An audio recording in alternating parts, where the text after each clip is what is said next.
Hello everybody and welcome back to the channel. Today we're going to be doing Railroad Tycoon 3. I had streamed a little bit of this before, but I didn't really like the quality of the video, and so since I got this new camera right here, I decided why don't I just go ahead and start the series all over again. We'll have the increased sound quality because it won't be on the stream, and I can go ahead and get these uploaded just in the highest possible, the best possible content.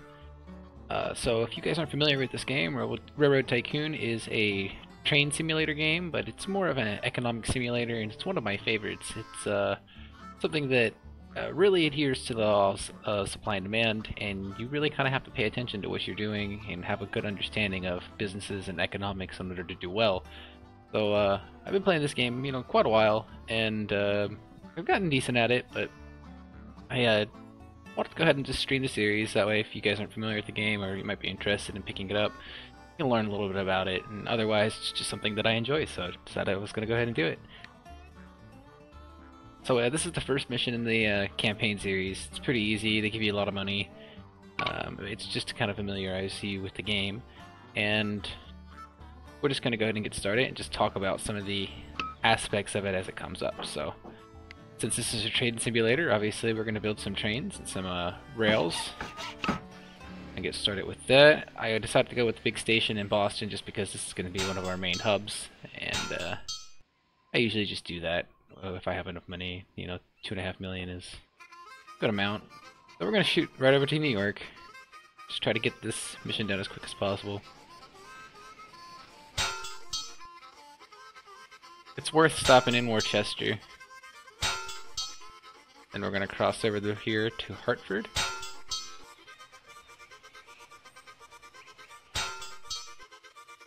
We're gonna bypass Bridgeport. Oh, come on. Yeah, this train, it's an older game, so sometimes the tracks don't snap quite right. That's alright. And then we're gonna hop straight over to New York. Just enough credit and money in order to set up these rail lines. So again, New York's gonna be another big station. It's gonna be another hub. And I wanted to go ahead and do that so that I could kind of bypass the AI getting control of it, because they usually go straight for it. Hey, look how valuable our company is. So I issued stock there, and what that did is, in case you didn't know, it increases the number of shares of the company. However, it doesn't change the value of the company. So obviously the share value goes down, and you can see that right here that it went down a little bit. But it does raise capital for the company, allowing us to invest. And since we're going to be buying trains, and trains are sources of revenue, it will actually increase our stock price in the long run. So we have a option to run Boston to New York, and that's what we're going to do. We're going to keep it at 4 cars because, well, we're trying for 2 things. We want to get a speed record so that we get the 20% passenger premium, and we also want to keep our speeds up. You can always buy another train. They're fairly cheap, and the maintenance isn't too expensive, especially when you start transporting things long distances. Let's go ahead and pick this up. If you see, it's 88,000. There we go. And then I'm going to do the same thing. I'm going to purchase, and this starts off in Boston, so I'm going to purchase a train that goes from New York to Boston. It's the same train, same situation, it's just going in the opposite direction. And he's moving meat, so they're trading produce for meat. Now we have 2 cities in the middle that we can go ahead and connect to. Hartford is going to make me put in a medium station there because it wouldn't connect with a small station. Then Worcester, we're going to get away with a small station.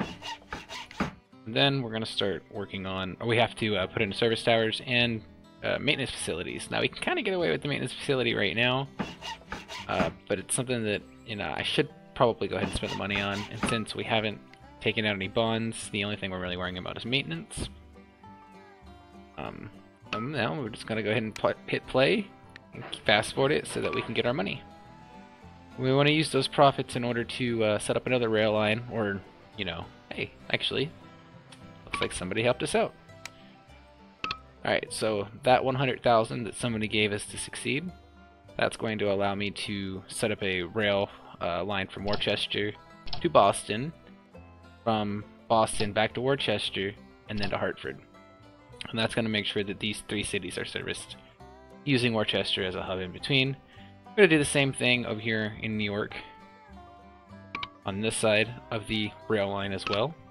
And these trains aren't going to be as profitable as the main lines. However, once the main lines start moving more and more goods down our rail network, they eventually will be very useful in order to kind of fan out the goods that we get. So we're going to set them up now. We're going to start paying for them now because they will be small revenue streams, and since we are debt-free, it's okay to spend the money on that. So we're going to do 1, 2, back to Hartford. So that's Hartford to New York to Hartford, and then more Chester. And I'm going to stop like explaining the routing. You guys will be able to read it, and you can kind of get the idea of what I'm doing. So he starts off in Hartford, he's going to New York, he doesn't have anything to pick up, but that's okay.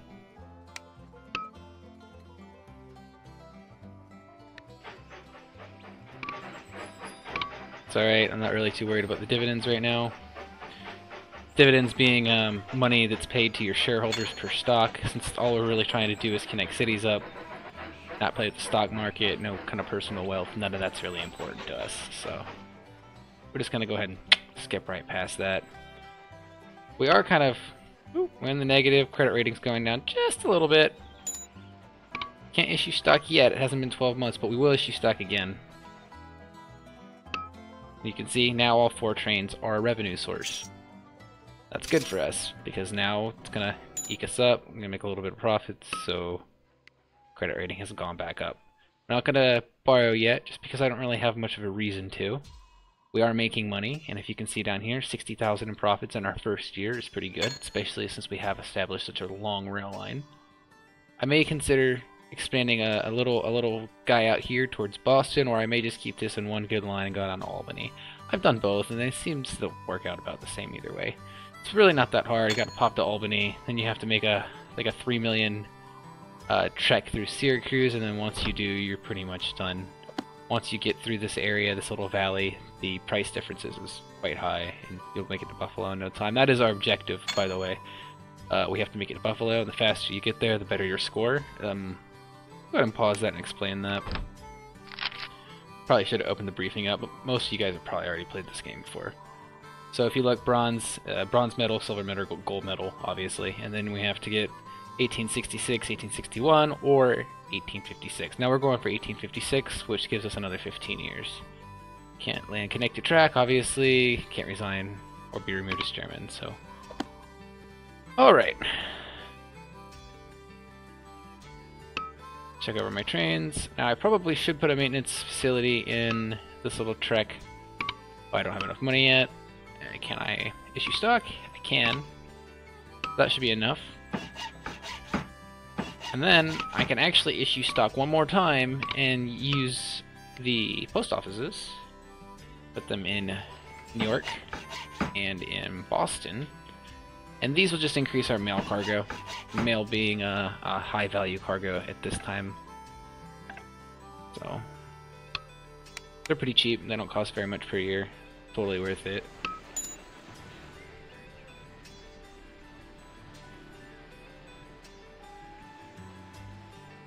Alright, so now I've noticed that that's a problem right there. This train's going to make his long trek all the way back to New York. Now what I can do is I can actually send him back to Boston by clicking on this, and he'll turn around right there and go back to Boston. And then I can set him on I can set his cargo settings. So instead of him making a trek that has no cars and being completely unprofitable, I can put him on one car, and I will still have to pay the maintenance for the train, but I won't have to pay the fuel costs. It makes him a little bit more profitable. Same thing on this line. Oh, fuck.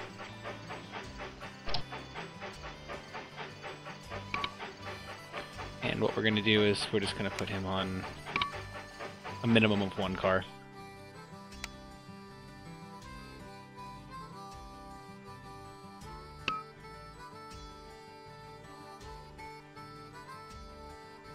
Give me 1 second, guys.